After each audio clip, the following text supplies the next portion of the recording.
ত্রয়োদশ জাতীয় সংসদ নির্বাচন সামনে রেখে প্রথম ধাপে ১২৫টি আসনে দলের প্রার্থীদের নাম এরই মধ্যে ঘোষণা করেছে জাতীয় নাগরিক পার্টি এনসিপি।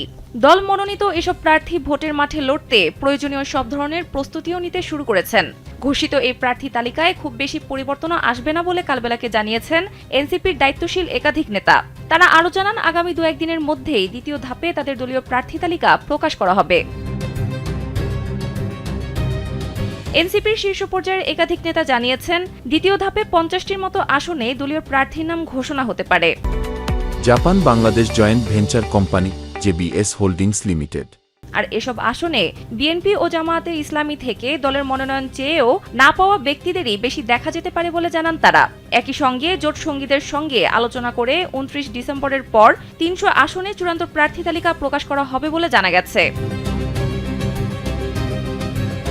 এনসিপির সিনিয়র যুগ্ম আহ্বায়ক আরিফুল ইসলাম আদিব কালবেলাকে জানান, দ্বিতীয় ধাপের প্রার্থী তালিকা নিয়ে আলাপ আলোচনা করে চূড়ান্ত করছেন তারা।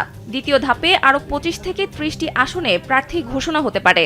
প্রথম ধাপের ঘোষিত তালিকায় খুব বেশি পরিবর্তন আসবে না। কয়েক জায়গায় রিভিউ আবেদন আসছে, সেটি তারা অধিকতর আলোচনার মাধ্যমে সুরাহা করবেন। এনসিপির যুগ্ম আহ্বায়ক সারওয়ার তুষার কালবেলাকে জানান, ২-১ দিনের মধ্যেই দ্বিতীয় ধাপের প্রার্থী তালিকা প্রকাশ করা হবে। জোট সঙ্গীদের সঙ্গে প্রয়োজনে সমন্বয় করা হবে, তা নিয়ে একটি টিম কাজ করছে।